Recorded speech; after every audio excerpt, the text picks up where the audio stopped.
Welcome back to another episode of No Holding Back, a podcast where we spotlight the highs and lows that creatives face on their journey to success. Today, I have the wonderful opportunity of having Miss Cristina on my show. She is a marketing expert. She's worked with Topicals, Westbrook, Adidas, all the places that you could possibly think of, and all the glamorous jobs. But the other side of that is her finding her journey through mental health and wellness.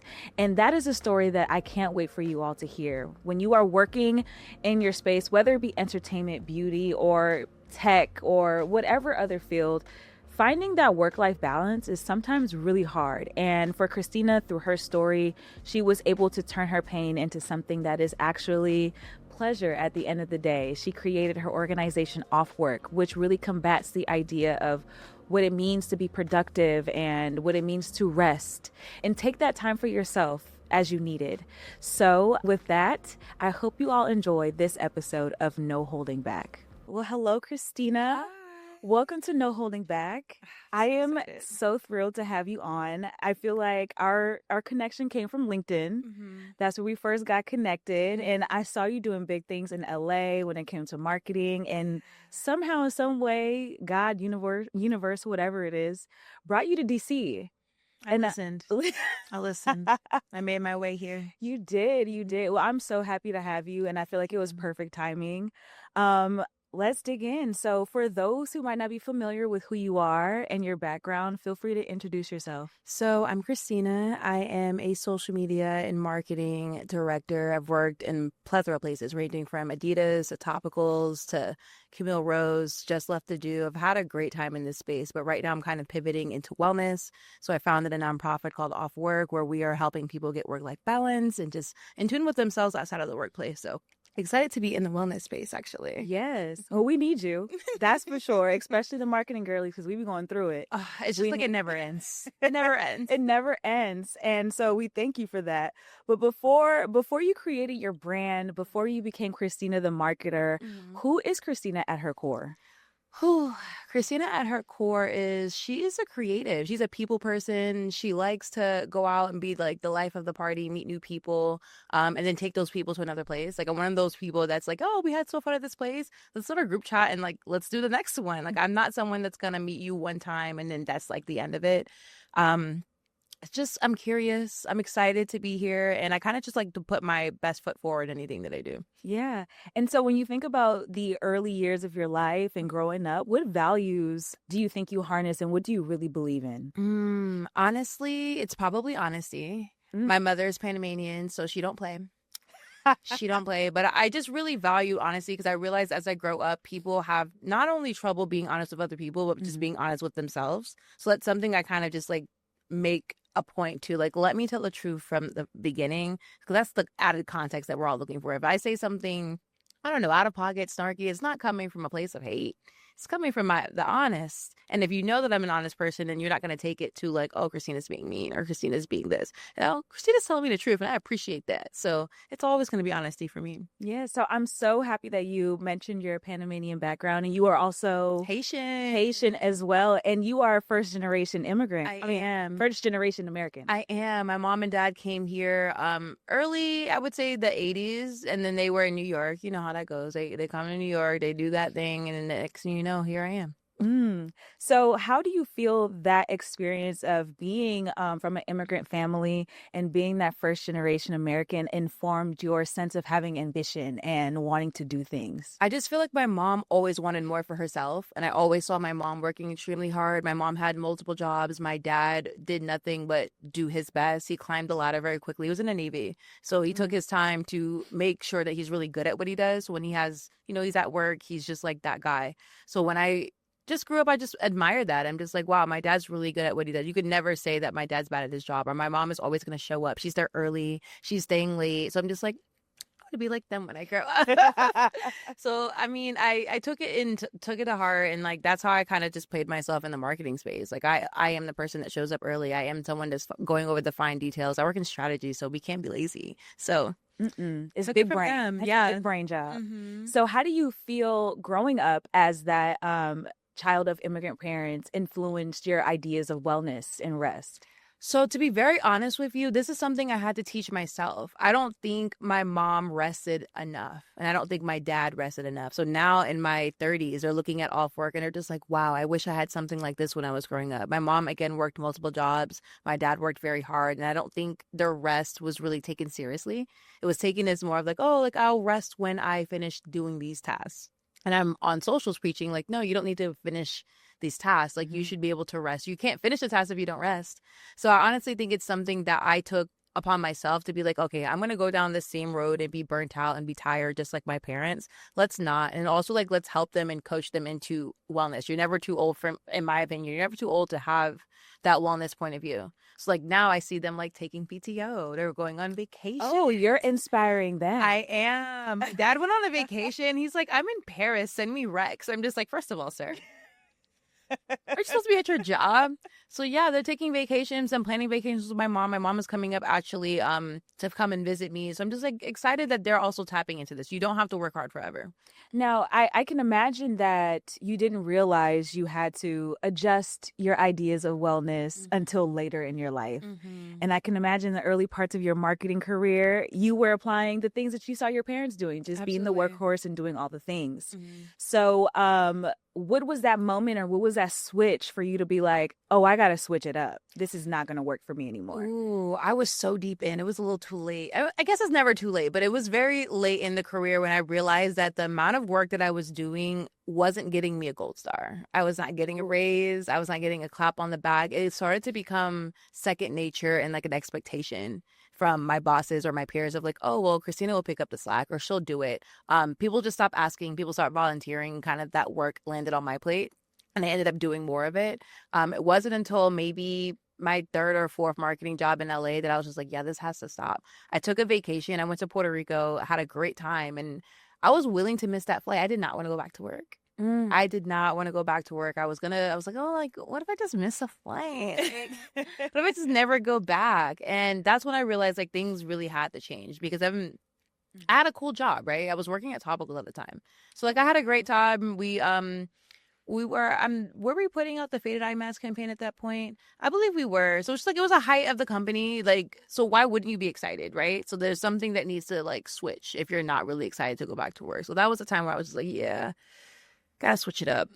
Now, you saying you worked at Topicals, right? And just from me also working in entertainment, like that whole entire space looks glamorous, but there are some things that you experience very quickly. Yeah. Working in either beauty or entertainment or whatever the beautiful, the cool stuff looks like. Right. So, what are some misperceptions that people have about what it means to work in those spaces and not taking care of yourself? I think a lot of people were, well, first of all, let me take a step back. Music and beauty, I worked in both and they are very different. Wow. Yeah. So music goes and goes and goes up until November, and it starts to die down, versus beauty, that's ramp up season because it's starting to get into holiday and Black Friday and all of that. So it was two different breaks that I was just like not used to. I was assuming like, oh, okay, we're gonna wind down. Like, no, we're gonna ramp up in beauty. So like, let's keep it pushing. So that was definitely jarring.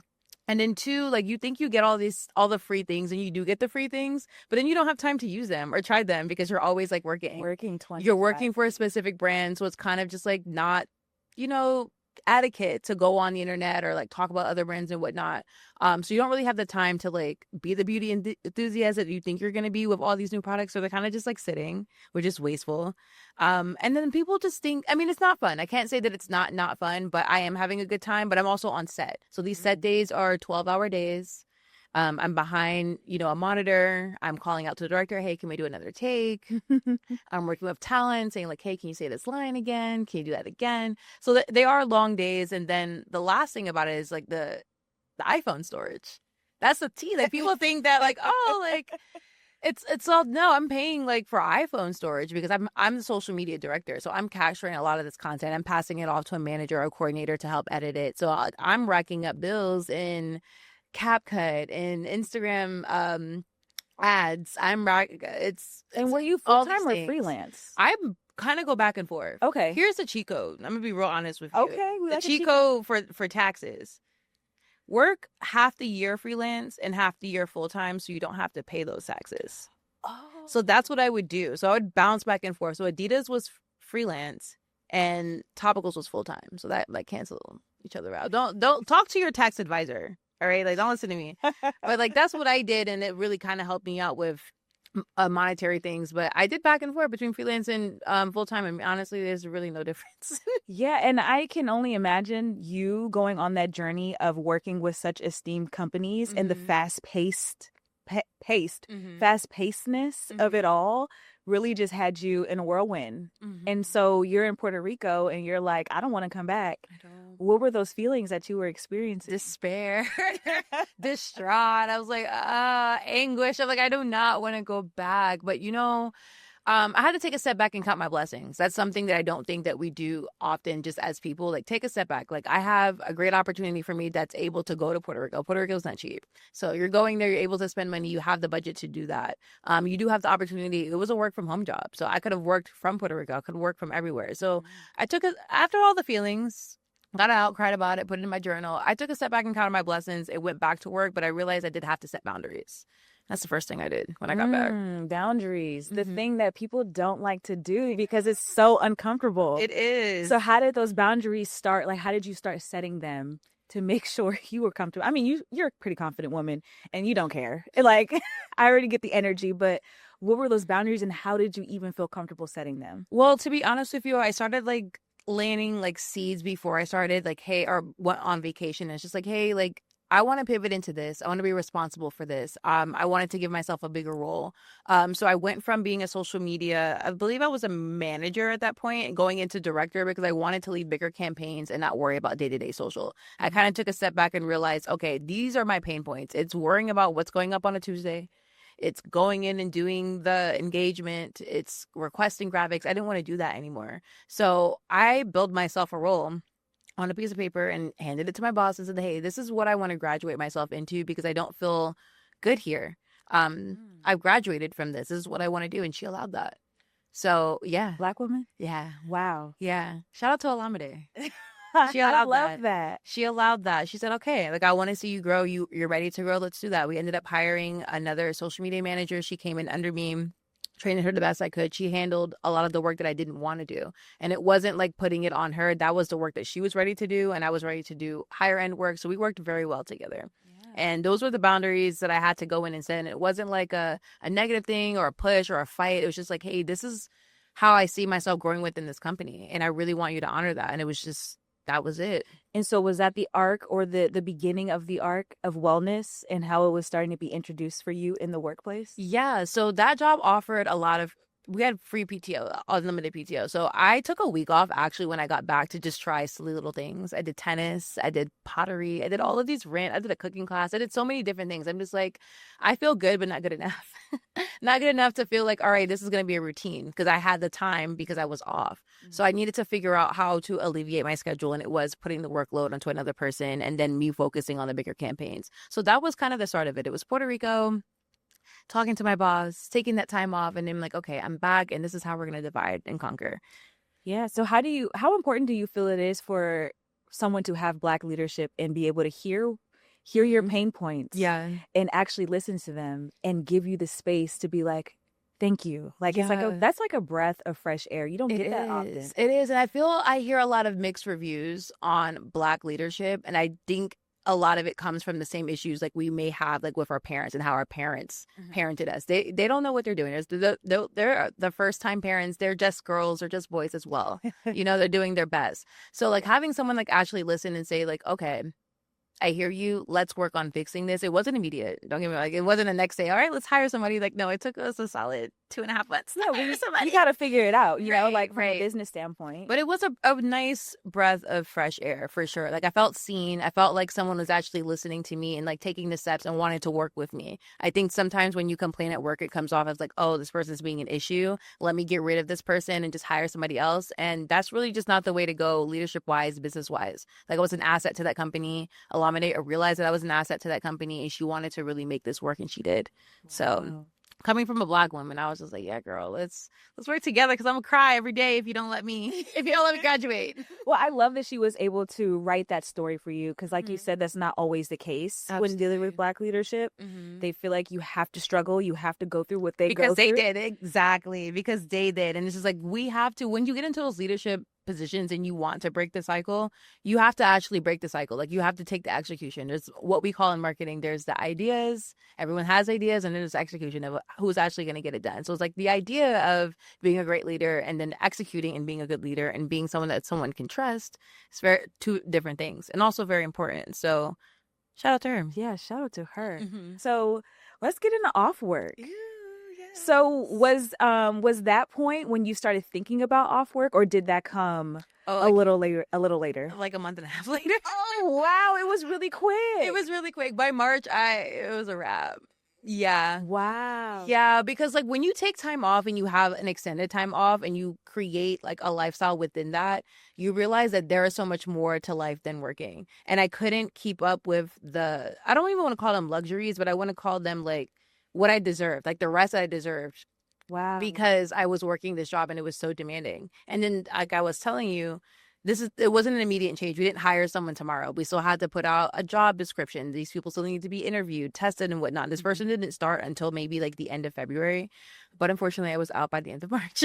Wow. Yeah, so that is when OffWorque was born. So, like, I guess the thing in it all is, unfortunately, you got a taste of freedom, and you're like, I need more of that. I gotta deuce. Thank you for your efforts. I do. I appreciate the efforts in trying to make it work, but just when you realize that you're like at your breaking point, that you can see that there is more out there. Like, if you don't know any better, you can't do any better. Yeah. So when I was out there, living my life, like doing my own schedule, not having to clock in, I was like, okay, like, free will does exist. I think that was the first time I discovered free will. I was like, oh, I can just wake up at 11 and go about my day, and make my own schedule. So like, yeah, it was short lived. We tried it, but I was out by March. That's when OffWorque was born. So it was a little too late. You caught your burnout, or you caught your energy shift a little too late in the game. So when you do create OffWorque, what are your thoughts? What are your feelings? And are you still working at this time? Woo! So I am working. So I started an agency called Work, and then the nonprofit is OffWorque. So very, very much so branding. I never realized that. Very much so,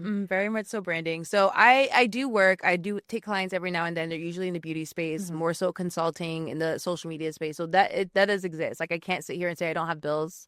They do exist. They do need to get paid. And unfortunately, the nonprofit doesn't pay bills just yet. You on your way. We're manifesting that. But started off with an agency with Work. Right after that, I had Issa Rae for a bit.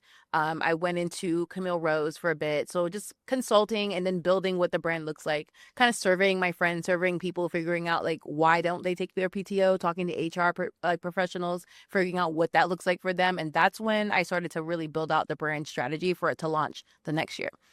Okay, so what year was that? That was 2022. 2023 is when it launched. Wow. Time is not real. Like, I don't know why I feel like you had OffWorque for much longer. Really? Yes. I think it's honestly just like the branding. Like, the branding is real good, but it's only like a year and change old, and she's not that old. Yeah. So take me through the steps of you actually getting the brand together, building the strategy, and actually, taking it to market and launching it for the world to be able to digest and understand. Absolutely. So with the opposite side of the branding, Work, and then OffWorque, I think it was pretty easy to kind of just like keep the same color scheme, keep the messaging of like what I feel. The brand is really birthed from myself and my burnout. But the more I talk about it, the more I realize that people are relating to me, and I also have these problems. I actually worked with a strategist. Her name is Maya, and she helped me with a lot of the brand strategy and the social strategy of like who I'm reaching to. I think it's funny that you work in strategy and like you don't do your own strategy. It's because we're way too close to our own ideas. Like, even when I was like building out this podcast, I had to talk to my friends who were in marketing, because I'm like, I can't see it. Yeah. It's so hard to see when you're so close to your idea. Right. So it's fairly normal. Hired a strategist, hired someone to help do the logo and all the look and feel, but then it really came down to the messaging, and that really came from me and my peers and like surveying. I think we talk about surveys, like we take surveys. I think people omit surveys, but like that's honestly the best way to get information from your community. Yeah. Just talking to people, talking to my mom, talking to people, figuring out like, all right, so why haven't you taken that time off? Some people don't have the PTO. Some people can't afford to take time off. Some people are just so burnt out that they feel like, I can't take the time off because other people are going to feel a certain type of way that I'm off work and they're not. So just taking those those like survey answers and like building out what the messaging looks like. And I think it's really hitting home for people. It is. I can tell you now, like the PTO day, Yeah. I wish that I saw that in advance so I could take my PTO. Yeah. But I love that you created that. Was that something OffWorque created or? Okay. Yeah. Again, like people don't have the time. They can't afford the time to take off. So we are creating a fund for people to donate money to, mainly companies, not people. Like if you work for a company, send them the donation link. And then for people to just take that time off. Again, a lot of these founders, creatives just can't afford that time. So we're going to give micro grants for $2,500 for people to take the entire week off. Use it to rest, use it to recalibrate, to go to the gym, clean your house, whatever it is that you want to do. So that is what the mental health awareness campaign that we ran for the month was. Which is so influential. Like when I was reading through that, and I'm like, that is such an innovative idea and way to like come with your community with a solution. Like you're not just talking to people about mental health awareness and you're burned out, you should do this. Like you're actually finding a solution in what you're creating. I think that's what makes OffWorque different. So in the beginning stages of it all, we had like 3 different pillars. We still have these 3 different pillars. So we have life coaching. We do monthly life coaching for people to kind of just get their stuff together. I think the biggest issue that people have is time management. Also myself, like we're just out here wasting time. Creative people don't have time management. We gotta sit here and scroll for a little bit, go outside, eat something. So it's just kind of like we're not managing our time well, and I realize that. So that's something that we offer to the members of OffWorque. We have life coaching. The events are kind of strategically placed to have them after work hours or on the weekend, so you can't stay late. You can't, do that one last thing. It's like, oh, I'm sorry, I have to go to this OffWorque event. So they're strategically placed for 5:30, 6 o'clock. So as soon as you leave work, you're heading to us. You have weekend plans now. You can't just sit around and do work because you have something to do. And then the grants to get people to actually take that time off. So I just realized that there's a lot of wellness, and I'm realizing that the wellness is yoga and it's not holistic. Holistic is fixing it from the inside out. It's giving you solutions. It's offering you professional help. And I think a lot of these groups, again, we all need them, but they aren't really solving the problem. They're just giving you something to do. Don't get me wrong. I love a good yoga class. I want to put on the little fit and do the little poses. But after that 50 minutes is done, I'm still thinking about my computer. So like OffWorque is offering you a lifestyle change, a mind shift change, rather than just giving you something to do when you get off. Yeah. And I believe that is actually a testament, because when you had your event, what was that, last week? Time is not real. So I know. Wait, this happened. When you had your event down at Grounded, I left there feeling so grounded and so relaxed, and like my intentions were set, and it was something that I was able to carry into the next few days. Yeah. That really helped me like with extracurriculars that I'm working on and stuff like that. So you are actually doing that. So when you are creating your events, are you keeping that in mind? Yeah. And what's the planning around that? How do you make sure you are actually landing on what you just said? I honestly just feel, I think, again, I relate to a lot of people that have like these burnout symptoms, and it's not just people that are working in entertainment and beauty. There were people that worked in the government there. There are people that worked as teachers that were there. There are people that are unemployed that are feeling like this type of way. So honestly, just like, again, surveying and like listening to what people are saying, I think that's where I come from with social. Like I'm constantly scanning the internet and seeing what people are saying. So just like, what can I do to help that feeling that I have and that you have like disappear, at least just for the day, So a lot of that goes into the planning. I want people to feel as if they can do something that's going to be longevity. I think journaling is great, and like, talking things out is great. But like the specific thing about that event, it was notes to self and writing notes to your future self and having them and placing them in places in your house that make sense for you, is that you can continue to do it. I gave everyone a notepad. Shout out to Inside Then Out. They sponsored the notepads for that day. And now you have like 60 sticky notes that you can continue that practice. So I'm trying to implant practices in people. So now you can go home and continue to do it. Like you did it at the event, you feel good, it was all of that, but now you can continue to do it. So that's my thoughtful and forward thinking of like, all right, this workshop is going to impact you today, and I hope it impacts you for the next 3 months. Yeah. And so we've said burnout a few times in this interview. And there might be someone that doesn't even realize that they're experiencing burnout. They're walking around, they're upset, irritable, don't understand why they're not in their, normal state of mood. Right. So I would love for you to define burnout for someone who might not even understand that they're experiencing that. Burnout is a deep, deep fatigue, y'all. It's a deep fatigue where you feel like you're actually just running on autopilot. You're not really aware. You're not in your own body. You're kind of just doing the things that you feel like you need to do, and you're not taking time for yourself. You're not thinking as creatively and airily as you are. Like, you're not quick to your feet. You're kind of just like not as sharp. So that happens when you are not taking time off for yourself, when you are not being challenged in your job, when you're not excited about the things that you're doing. So like when you think about burnout, I take a step back and think, am I happy doing what I'm doing? Could someone else do it? And I could be doing something else. So like that's what I think about with burnout. So it's honestly just a deep fatigue that comes from your workplace or just doing the things that you're doing on a regular basis and not feeling successful or fulfilled from it. Yeah. That's what it really is, honestly. Yeah. You said a few signs, but what are some other signs that associate with burnout? It's definitely irritability. And like I didn't realize that until like last week. We talked a little bit about what happened last week, but it's a lash out. You start to have personality traits that are not even yours. You're clapping back at people at the workplace. You're being nice, nasty. You're not getting enough sleep. You're staying up scrolling when you should be sleeping. You're tired. You're not having a balanced eating schedule because you're on the computer. There's just so many symptoms of just like, and it can be anything. Again, check in with your doctor, check in with your mental health professional, but like, a lot of these things are burnout and people don't really even notice. Yeah, I can say that at the early parts of my career, upon graduation and starting work, I love being productive and I'm a workhorse. Like it's very unfortunate, but I love having something to do. And so I was working at this organization and, I'm thinking that doing everything, like it's fulfilling me until it wasn't. And I was just like, I was at my wit's end. Like my boyfriend had to beg me to quit that job. Because it was so bad. When you wake up every day and you're like in tears and you have the Sunday scaries. I was going to say that. That's where the Sunday scaries comes from. Like I haven't had that in quite some time, but I remember that feeling of just like anxiety of like you see the emails coming in through your phone and it's just like, oh, you're trying to ignore them, but they're still there. It's ugly. Yeah, it's very ugly. And so, that's another few set of signs. If you are crying every day you wake up because you don't want to open your laptop in your own home to work, that is also a telltale sign. Or if you're answering emails not in order, or you're answering like certain emails because you know they're coming from a specific person, that's going to be like an easy task, but you're avoiding those 3 emails of like, oh, this is coming from someone that's going to help me do something that I don't want to do. That's also a sign of it. I saw myself doing that I'd pick and choose. I'd be like, oh, thanks for doing this. Appreciate it. Like I'll answer those emails, but it's like, hey, Cristina, can you create a strategy plan for this, and that? I'm just like, another thing, not another thing. I would blatantly ignore it. And then, people have their read receipts on. So it's just like, yeah, I didn't open it. Wow. I was just avoiding it. So you just become quite avoidant in your workplace. And it's just like, you want to be present.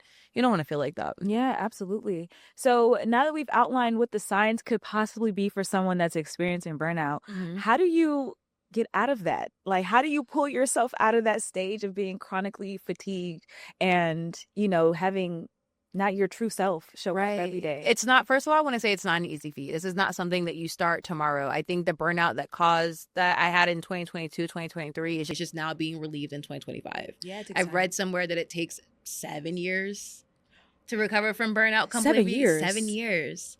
7 years. Yeah. Because it's a mindset shift. Like it's not the symptoms you feel from burnout are not or your physical ones. It's a mental game that you have to retrain your brain to realize that this is not that deep. And you're thinking that it's that deep because it's the thing that pays your bills. So once you detach yourself from the mindset of like, I need to do this to pay my bills, and more so, I can't do this unless I feel well, then my bills can be paid, then you open yourself up to more possibilities of feeling well rather than just continue to be that workhorse. So if you don't get 8 hours of sleep, you can't do 8 hours of work. You're only going to get 5.5. But imagine if you got that 8 hours of sleep and you prioritize that. So burnout, honestly, is a mindset shift, and you have to really take the time to want it, first of all. You have to decide, like, this is not working for me, so I need to take a step back and make this work for me. And what am I going to do that?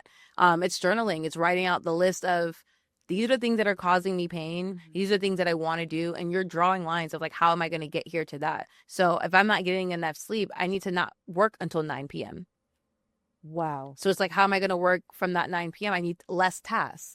How can I have less tasks? I delegate that to somebody else, or say, reach out to my boss. Again, it's always not that easy. Like reaching out to your boss and actually having your boss complete the task is not linear. Your boss will be like, well, that's how life goes. That happens quite often. But it's making a plan to like delete those tasks so then you have more time to eat your dinner at 7 p.m. and not 10 p.m. So you see how it's all a chain of reaction. It's not something that happens. Snowball effect. It's not something that happens overnight. So it's honestly just taking the will and analyzing and being introspective about who you are in your life and what you want to do and taking the steps to move forward. I was someone that thought, like, if I just woke up earlier, then I can just get more stuff done and then I'll be done with my day. Then I'm not sleeping. Because I'm waking up at 4 o'clock in the morning to like try to let me knock out all these things while no one's up and no one's slacking me. I'm still got to be up while the people are slacking me. So why am I wasting my time getting up at 4 o'clock? Let me just start at 9, 10 o'clock like everyone else. I need to relieve my task list.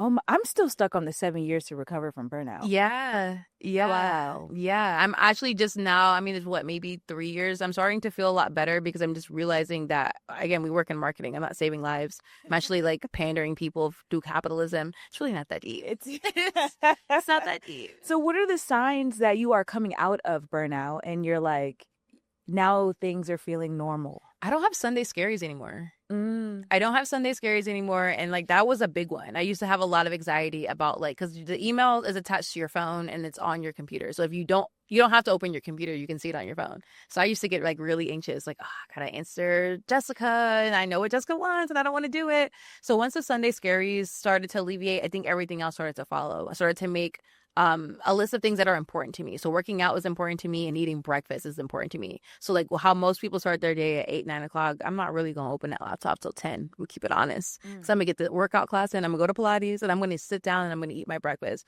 So I made that a priority for myself. And you start small. So it's just like for me, it was working out and going and having like a nice breakfast, making it in my home. So I started with that and I started to just feel just a tiny bit better because I'm doing something for myself and not other people. And again, that feeling of like anxiety of like, oh, these people are pinging me or these people are doing XYZ. Hey, I'll get to it. Thanks for letting me know. Thanks for bringing that up to the top of my inbox. I got you. For end of day, for end of week. Start telling people end of week. That's really the tea. End of week. End of week. Yeah, not end of day. EOW. Yeah. So I know you gave some burnout solutions or ways that people can start to bring themselves out of it, but I can't even help but think about the people who have to still show up to work.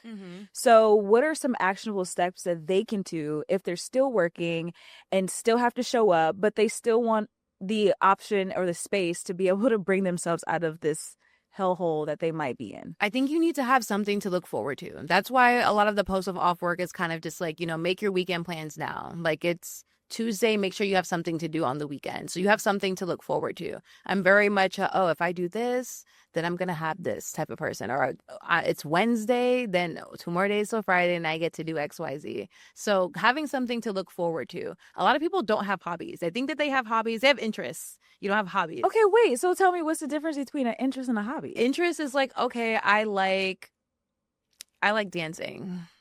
But do you take dance classes? Are you dancing in your living room? Are you having like a breakout dance party in between your meetings? You're not. You're not. You're going to the club and dancing, which is great. It only happens one time, on a Saturday night or on a Friday night. But if you truly like dancing or you want to get into dancing, take a dance class. Find some friends that are interested into it and learn a choreo like on YouTube. There's a lot of people that just do choreo on YouTube. So taking your time to invest yourself in a hobby and like moving it from interest to hobby. Granted, not every interest will become a hobby. Pick that one that makes sense for you. But like that's how you move from, I like dancing to, I dance as a hobbyist. And that's fine. Make that thing, have something to look forward to, and then like make it your excuse. I can't because I have dance class. I like that. Yeah, sorry. I can't stay late. Can we move this meeting till tomorrow because the meeting's at 4:30? I have dance class at 5. So, and it's not really dance class. It's you in your living room with the YouTube on dancing. Yeah. Yeah. But I can imagine you can't say, I can't take this meeting because I have dance class. I have another obligation. That doesn't need to be a dance class. I have another obligation. I have something planned. So sorry, I have another obligation. It's not available. Not available. Sorry. Yeah. And so any more steps you have for someone that's working that 9 to 5 and can't leave to find themselves, but also just like making yourself available for the things that you want to do and sticking to it. Again, we all have some sort of PTO schedule. Some people have to accrue it. Some people have to get it. Some people have unlimited PTO. Plan that one quarterly thing. Plan that monthly thing, that weekly thing. Just again, it's really just having something to look forward to. And then creating some sort of routine. Like for me, I'm a morning person, so I do have my morning routine. Some people have a night routine and it should start at 5 p.m. It's just at 5:30. Does it need to start? Your skincare routine doesn't have to start at 10 p.m. So creating some sort of routine for yourself that you have to stick to, just make yourself, something to look forward to. Yeah. So go get yourself a little routine. I don't have a night routine. Like, that's where I'm lacking. I do have a morning routine, but I don't have a night one yet. So I'm still working on my journey, clearly. It's okay to be a work in progress. Yeah. It's all good. So I do want to know what myths about productivity do you feel OffWorque is busting and on a mission to like take down? So we are on a mission to have rest equity. And I think that there are a lot of people that think that they need to complete tasks 1 through 10 to then deserve rest. But like I've told you before, you can't do the things if you haven't rested. So it's more so like taking the time for yourself when you need it, and to prepare yourself for the things. So a lot of people, all right, I've done these things and then I get to rest. Actually, let me rest first so I can complete these things. And it's just, again, another mindset check. There's a post that we have on there that's like, you deserve a break. Like every 15 minutes. And it's like, they're like, well, every 15 minutes, that's kind of like insane. Yeah, you do. And it doesn't need to be extraneous. Like, get up and stretch, go make yourself a cup of tea, go stand on your balcony if you have one. Like, give yourself that space to be, active and have your blood flowing so you can have that creativity. It's a very interesting post. It went a little viral, and I want people to really like hear what I'm saying rather than me like 15 a break every 15 minutes. That's so crazy. Yeah, you do, because you can't, you're stressing about that one email you haven't opened. Sister, you're struggling. Go take the 15 Go minutes. Go stretch. So that reminds me of the Pomodoro method. Like when you work for like 25 minutes, like, and you do all that you can in X amount of time. I actually set an hour. I do a productivity timer for an hour. And if it doesn't get done in that hour, I move on to the next thing. Because a lot of us get stuck. Thinking about working on like strategy, for example, we are thinking it's very big brain activity. So it's kind of just like you can only give what you have in the moment, and then you move on to something else. And you can come back with fresh eyes and a fresh brain on it. So I give myself an hour on creating a strategy for a hair care brand. It looks good. Great. Come back to it in a few hours. I knew I should have moved this over here. What about these people? Let me add them into the strategy. You're only going to get that when you let it sit for a bit.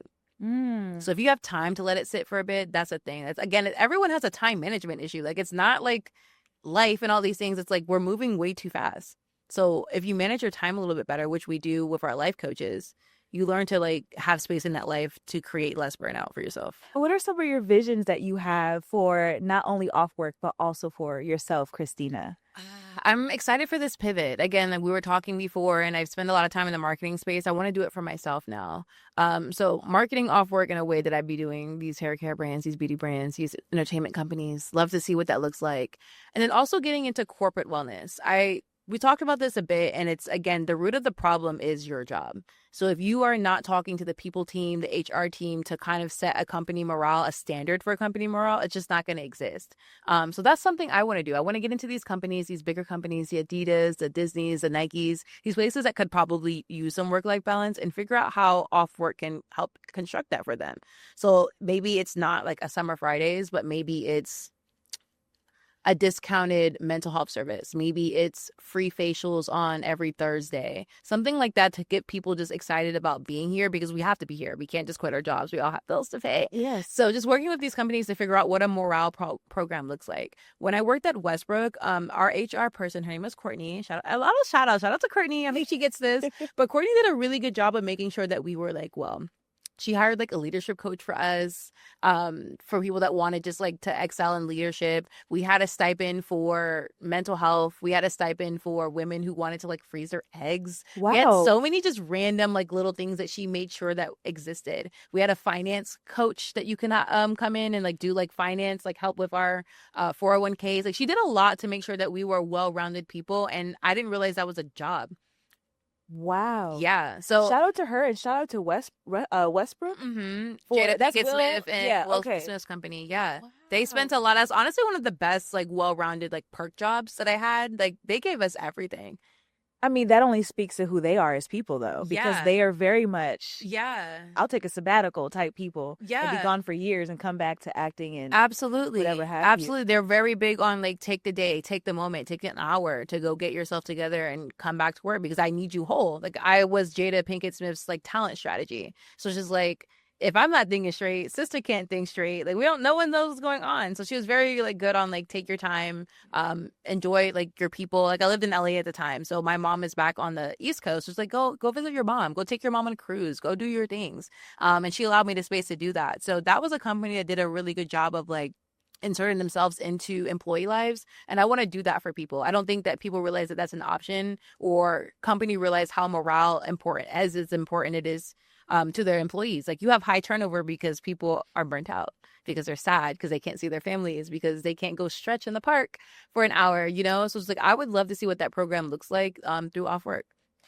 And so, I can imagine, since you started working in marketing and your experiences throughout the way and starting OffWorque, your definition of success has changed. Absolutely. Yeah. So what is your definition of success now as a wellness girly? It used to be a KPI. It used to be No way. It used to be like, okay, of course it was. Yeah, 0.4% engagement rate per, like we up there. No. Now it's just more so like, how do people feel after this event? Like my goal with my last event was like, I want people to have something they could take home and do and feel good while they're there. And I went around and talked to every single person, checked in with them. And that was my check off. Like this was successful. I don't like to do big events. I'm not a person that needs to do a 200-person event. It was maybe like 25, 30 people there max. So I'm just like, yeah, I went around and talked to everyone, seeing how they were feeling. And success to me just really felt like everyone got what they needed out of that. And that's exactly what I needed to hear. So now success is a feeling instead of like a number or how much money did we raise or how many tickets did we sell. It's more of like, did everyone feel good? Because if you feel good at the event, you're going to go tell somebody. And that's what's going to grow. You're going to post about it. Right. You're going to make a little video. Yeah, a little UGC video, like of an actual UGC video, like not what we be doing. An actual UGC video organically of someone just creating a video saying that they had a really good time and they went here, go check this out because they felt good. A lot of marketing is psychology. And if people feel good in the place, then they're willing to go talk to other people about it. So again, my success is just like making sure everyone feels good. Yes, I love it.